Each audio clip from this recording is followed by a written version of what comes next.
Hello सांग मैंने जय जगन्नाथ मो रूपाली यूट्यूब चैनल को स्वागत करुच्ची। मु आशा करुच्ची आप समस्त ठीक ठाक थे।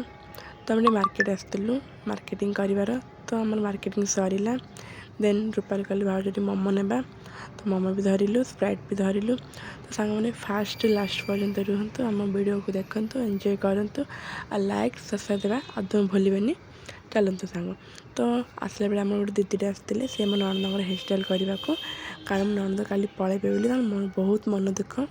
देन तापर आम मोमो खाइलु तो आम भाईना ताके आसते नापी तो ताके रहिबे तो तांकर नणंदर ताके से रूम रे खाउचंती आ बाकी लोक समस्त बाहर अच्छा किछिटा काम अच्छे बोली से समस्त बाहर अच्छा। तो आम पे मोमो खाऊँ तो सांग मैंने मत भी फास्ट मोमो भल लगे बट जब मु खाइली से बहुत भल लगुच। सांग मैंने आपण मानक जब मोमो पसंद कि नहीं तो मत कमेंट बॉक्स निश्चय जनइबे।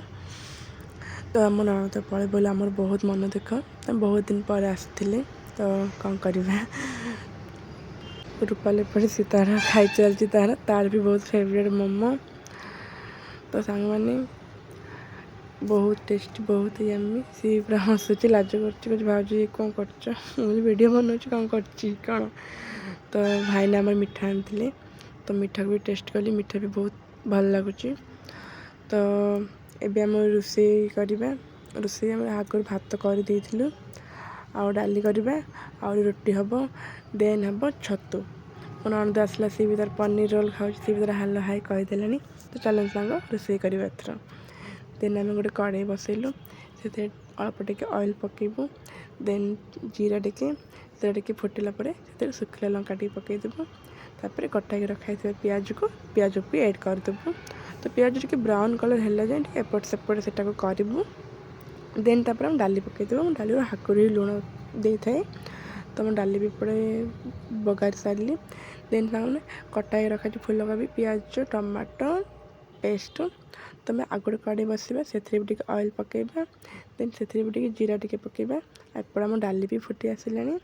तो आम रखाई कटा रखाई पियाज गुड़ाक तो जीरा भी पकई सारू कटा रखाई पियाज गुड़ाक भी आम गरम पकईदेबू से भी तो कटा पियाज भी पकईदेलु सेटा भी ब्राउन कलर है जाए एपट सेपट ताको करूँ।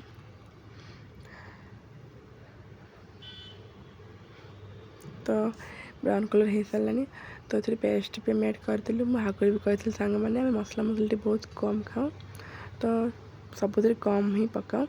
तो ये यहाँ भी भलसे हो सारानी कटा रखाई टमाटो को सेटा भी टे ऐड करदेबू सेटा भी एपट सेपट करदेबू तापर जीरा गुंड धनिया पाउडर से गुड़ा सब किसी पकईकिना घाटू 5-10 गोटे सेकेंड 2 सेकेंड पे घोड़े रखू कारण भलसे हम मिक्स हम फ्राए हे बोली देन तापर छतु को ऐड करदेबू देन फूलकोबी तापर आलू आम घर आलू बहुत कम खाए बोले आलू टे कम ही पकाऊ ताको भलसे पूरा मिक्स करदू। एटा आम कषा टाइप करूँ मैंने से पानी पकबू आमर अलरेडी हो सारा।